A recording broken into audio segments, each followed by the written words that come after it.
फिर कैसे हम निरोगी रहेंगे? नहीं रह सकते। इस शरीर को संतुलित नैसर्गिक जल चाहिए। ऐसा जल हमारे देश में अब कहीं नहीं बचा है। सारी नदियां प्रदूषण की मार झेल रही हैं। जितने भी झरने हैं सब में प्रदूषण है।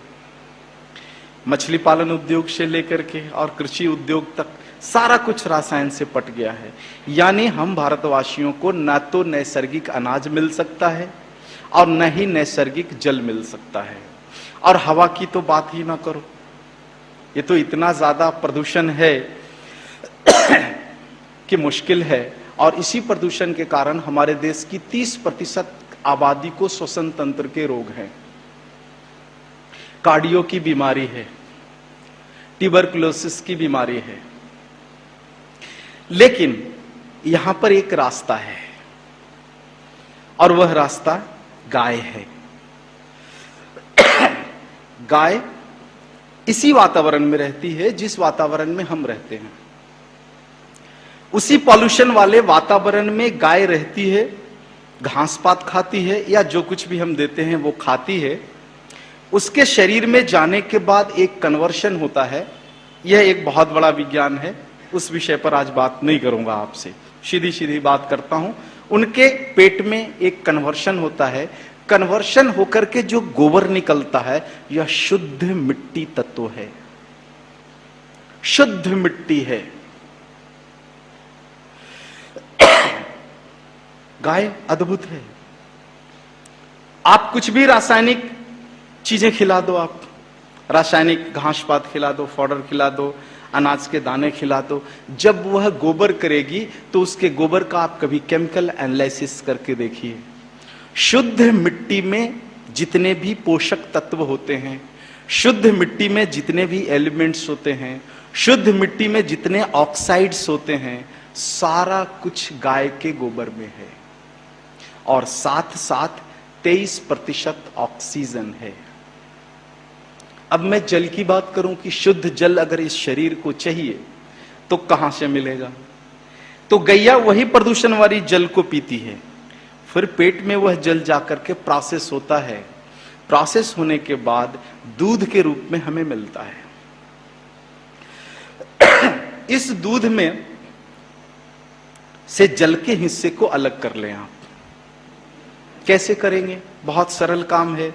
दूध को उबालिए, उबालने के बाद दूध वाष्प बनेगा। इस वाष्प को ठंडा कर लीजिए तो फिर जल मिल जाएगा। और इस जल का केमिकल एनालिसिस करके देखिए आप। शुद्ध जल की गुणवत्ता जैसी होती है, बिल्कुल 100% दूध से निकला हुआ जल ऐसा ही होता है। इसी वातावरण में रहने वाली वो गाय है, वही रासायनिक चीजें खा रही है, लेकिन उनका पेट अद्भुत है, अद्भुत है। उसमें से जो ठोस निकलता है शुद्ध मिट्टी है, उसमें से जो जल निकलता है शुद्ध जल है प्रकृति का। तो ऐसा अनाज जो गाय के गोबर और गोमूत्र आधारित है, गोबर खाने का यह भी एक विधान है शास्त्रोक्त कि गाय के गोबर पर पौधा उगाइए। गाय के गोबर के सारे मिनरल्स उस पौधे में जाते हैं, उससे उस पौधे में फल फूल और अनाज लगता है, और वह अनाज बिल्कुल शुद्ध मिट्टी होता है। ऐसा शुद्ध मिट्टी जैसी मिट्टी से यह शरीर बना हुआ है। तो मिट्टी से मिलने वाले सारे पोषकता, सारे मिनरल्स, विटामिन्स, सब कुछ गाय के गोबर से मिल सकता है। गाय के गोबर को खाने का एक और दूसरा विधान है। गाय के गोबर को सुखाइए, कंडा बनाइए, जला करके राख कर दीजिए। राख होने के बाद उस राख में 46.6% ऑक्सीजन है। पानी में घोल दीजिए। ऑक्सीजन के मॉलिक्यूल्स बहुत हल्के होते हैं, सहज रूप में पानी में घुल जाएगा और उसका जो ठोस है वो जल में नीचे बैठ जाएगा। ऊपर के पानी को निथार लीजिए, उस पानी में 5 घंटे तक ऑक्सीजन वर्तमान रहता है। चूंकि उसके मॉलिक्यूल्स बहुत हल्के होते हैं, 3 घंटे के बाद उसमें ऑक्सीजन के मॉलिक्यूल्स उड़ने लगते हैं और उड़ने के बाद 5 घंटे के बाद उसमें कुछ नहीं बचता है। तो अगर हमारे शरीर को ऑक्सीजन की कमी है, ऑक्सीजन की जरूरत है, तो हम भस्म का पानी पी सकते हैं। भस्म के पानी का हमने बहुत सारे मरीजों पर इसका क्लिनिकल ट्रायल करके देखा। कैंसर के मरीजों को भस्म का जल पिलाता हूं तो मैंने जो आंकड़े इकट्ठे किए कि अगर किसी कैंसर के मरीज को केवल गौमूत्र और उसमें कुछ वनस्पतियां अगर दी है हमने, और उसमें रिकवरी में अगर उसको 6 महीने का समय लगा है, और उसके साथ अगर हमने भस्म को दिया है, तो वह रिकवरी 4 महीने में पूरा हो गया है। हमने इसका प्रयोग टाइफाइड के ऊपर किया, डायरिया के ऊपर किया, और अब तो लगभग सभी बीमारियों में गोबर का जो भस्म है वह हमारे डॉक्टर्स प्रिस्क्राइब करते हैं, क्योंकि उसमें ऑक्सीजन है। चाहे शरीर में कोई भी बीमारी हो, ऑक्सीजन की कमी तो रहती है, ऑक्सीजन का संतुलन तो खराब रहता है। तो यह जो गाय का गोबर का बना हुआ भस्म है, यह दुनिया की एक अद्भुत औषधि के रूप में दुनिया में स्थापित हो सकती है। इस पर अगर हम लोगों ने मिल करके, भारत का जो बिल्कुल यंग जो जनरेशन है, अगर इस क्षेत्र में आगे आकर के और थोड़ा सहयोग अगर हमारी सरकारों से अगर मिल जाए और इस भस्म को हम दुनिया की एक अद्भुत औषध के रूप में स्थापित करने में अगर सफल हो जाएं, तो गाय के 3 करोड़ गाय का गोबर अगर भस्म में रूपांतरित हो जाए और दुनिया में जो ऑक्सीजन पीने की जो भूख है, ऑक्सीजन पीने के लिए जो ऑक्सीजन के पार्ले खुल रहे हैं, एक बार ऑक्सीजन पीने के जो 3-3 हजार रुपए लग रहे हैं, अगर इस पूरी इंडस्ट्री पर अगर हमने कब्जा कर लिया, तो मुझे लगता है कि गैया का एक गव्य काफी है इस देश को फिर से धनवान बनाने के लिए। और इसी के साथ जो है, मुझे लगा कि सदियों पहले हमारे ऋषियों ने जो यह सूत्र दिया, गो में वसती लक्ष्मी, वह पूरा सच है। और आने वाले समय में जो आज दुनिया की जो जरूरत है ऑक्सीजन, उसकी पूर्ति यह गैया ही कर सकती है। इसके सिवाय इस दुनिया में कोई ऐसा जीव नहीं है जिस जीव के शरीर में ऐसा रूपांतरण का काम होता हो। दूध अगर जल चाहिए तो गाय के दूध से निकला हुआ जल से शुद्ध जल इस पूरी धरती पर आपको कहीं नहीं मिल सकता।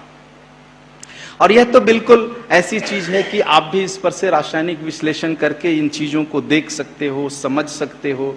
तो ये सब जो चीजें निकल करके एक एक करके आई, इसको मैंने धीरे धीरे पाठ्यक्रम में जोड़ना शुरू किया है और चिकित्सा के क्षेत्र में इसको मुख्य औषधि के रूप में जोड़ना शुरू किया है। पूरे भारत में लगभग 25 ऐसे राज्य हैं जिन राज्यों में हमारे गुरुकुल के पढ़े हुए गव्यसिद्ध डॉक्टर हैं, और पूरे देश में 9 गुरुकुल अभी चल रहे हैं। जैसे कांचीपुरम गुरु जो हमारा मुख्य गुरुकुल है, इसका विस्तार हमने धीरे धीरे करना शुरू किया है। आपके महाराष्ट्र में भी सांगली के पास औदुंबर में गौशाला है, उस गौशाला को चलाने वाले सुभाष भाई हैं आपके बीच उपस्थित। इनके यहाँ इसकी पढ़ाई हमने शुरू की है। आपके महाराष्ट्र में गढ़चिरौली में इसकी पढ़ाई शुरू की है। इस तरह से भारत के भिन्न भिन्न क्षेत्रों में भी धीरे धीरे हमारा प्रयास है कि भारतवासी इसको पढ़ें, इसको समझें, और समझने के बाद भले ही वो कुछ करें या ना करें, लेकिन अपना जीवन निरोगी जरूर कर लें।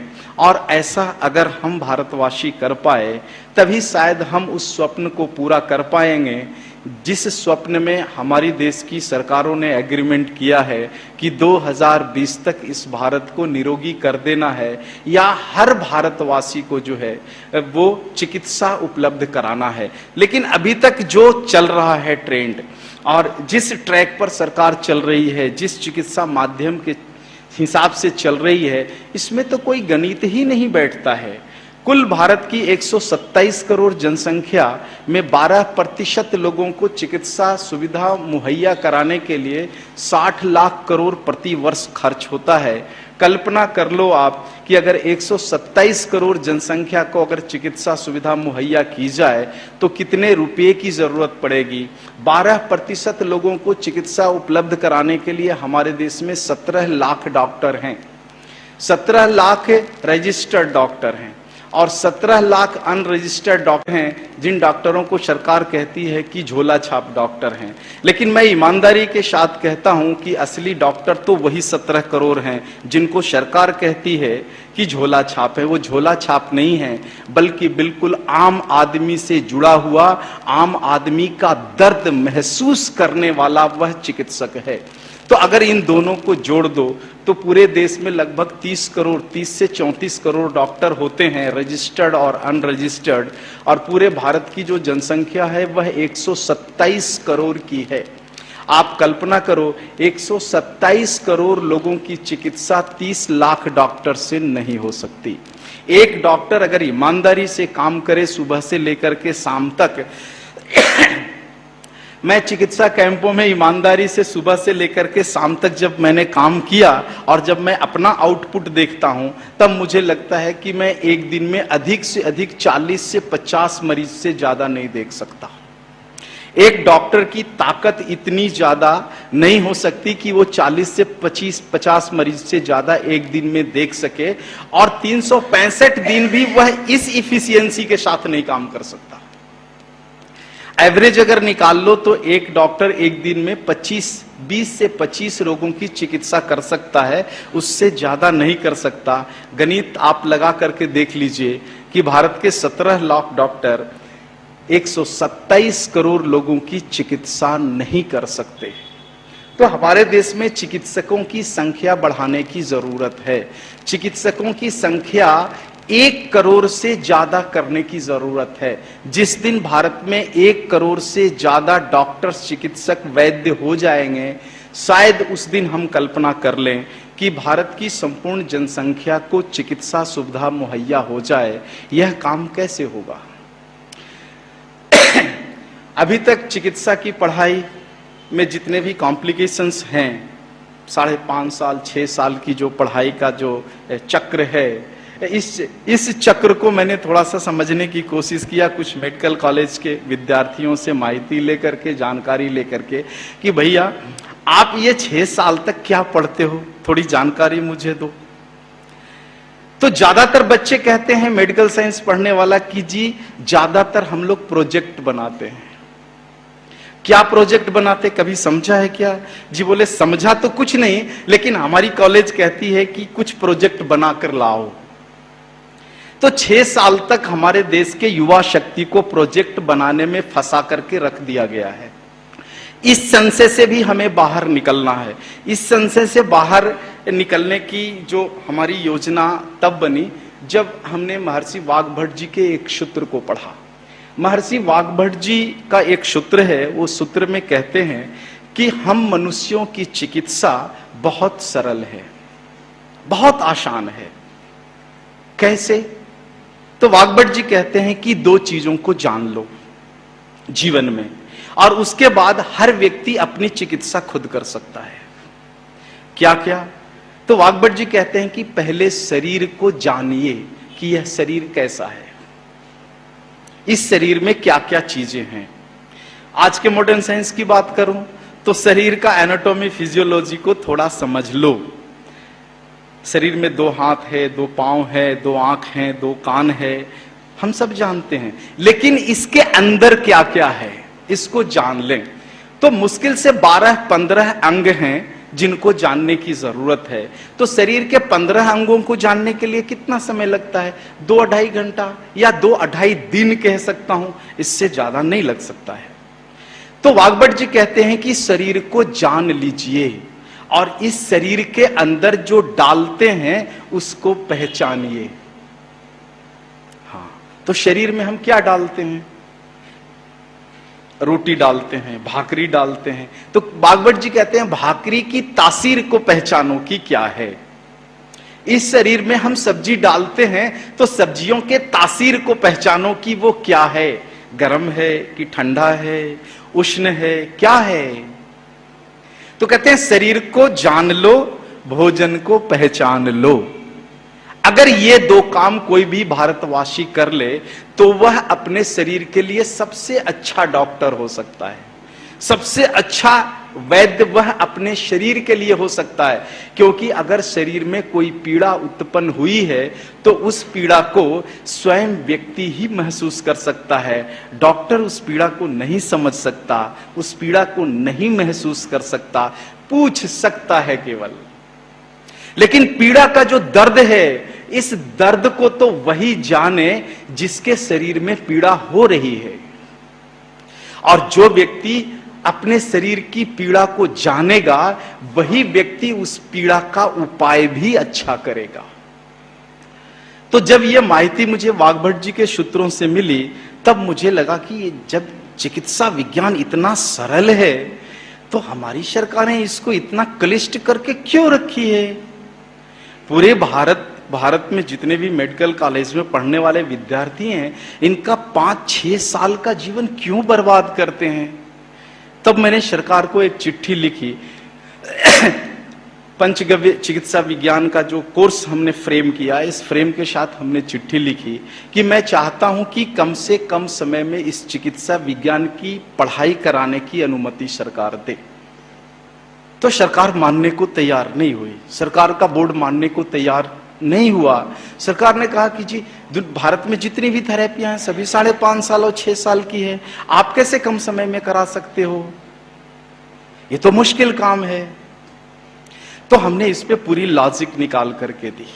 और फिर एक मुकदमा हुआ हमारे यहाँ मद्रास हाई कोर्ट में, 3 साल तक वो मुकदमा चला। और उस मुकदमा में जज के सामने हमारे साथियों ने आर्गुमेंट किया कि क्यों कम समय में चिकित्सा विज्ञान की पढ़ाई हो सकती है। और उस आर्गुमेंट की पूरी परख करने के बाद न्यायाधीश महोदय ने कहा कि बिल्कुल इनका कहना सच है, चिकित्सा इतना मुश्किल नहीं है, हर व्यक्ति अपने शरीर को जानता है, अपने शरीर को पहचानता है, भोजन को भी जानता है, भोजन को भी पहचानता है। अगर इसमें कुछ ऐसा प्रयोग हो रहा है तो इसमें कौन सी बुराई है। और फिर सरकार ने हमें कहा कि जी ठीक है, 1 साल, कम से कम 1 साल में अब लोगों को आप डॉक्टर बनाने का काम कर सकते हो। तो 2012 में जो है यह काम सफल हुआ। और तब से 1 साल की जो पूरी पढ़ाई है, इस पढ़ाई में कोई भी भारत का व्यक्ति जो 16 साल से ज्यादा उम्र का है, 16 साल से ऊपर के उम्र का कोई भी व्यक्ति किसी भी भाषा को जानने वाला व्यक्ति हो, ऐसा व्यक्ति जो है वह अपने शरीर को पहचानने का, भोजन को जानने का चिकित्सा विज्ञान, पंचगव्य चिकित्सा विज्ञान की पढ़ाई पढ़ सकता है। और उस पढ़ाई को पढ़ने के बाद वह अपनी चिकित्सा कर सकता है, अपने परिवार की चिकित्सा कर सकता है, और चाहे तो वह क्लिनिक, ओपीडी और हॉस्पिटल करके लोगों की सेवाएं भी कर सकता है। तो ये सारा कुछ संभव हुआ। इसमें से जो एक जानकारी मैं आपको देना चाहूंगा कि जिस तरह से गोबर हमारे शरीर का मिट्टी तत्व की पूर्ति करता है, दूध हमारे शरीर के जल तत्व की पूर्ति करता है, उसी तरह से जो गौमूत्र है यह हमारे शरीर के वायु तत्व की पूर्ति करता है। हमारे शरीर में जो 17,000 नाड़ियां हैं, इन नाड़ियों में जो वायु का घूमना होता है, दौड़ना होता है, और उसमें कहीं भी कोई अगर संकट होता है तो इस संकट से निकालने का काम भी गौमूत्र करता है, क्योंकि गौमूत्र में सबसे ज्यादा वायु है। गौमूत्र दिखता तरल है लेकिन उसमें सबसे ज्यादा वायु है, और यही वायु हमारे शरीर के वायु का संतुलन बनाता है। महर्षि वाग्भट गौशाला एवं पंचगव्य अनुसंधान केंद्र संसार का पहला गुरुकुलम जो आधिकारिक रूप से पंचगव्य चिकित्सा विज्ञान की शिक्षा देने के लिए कृत संकल्पित है। अमर बलिदानी राजीव भाई का कहना है कि गाय बची तो फिर से ऋषि क्रांतिकारी पैदा होंगे और तभी भारत सोने का शेर बनेगा।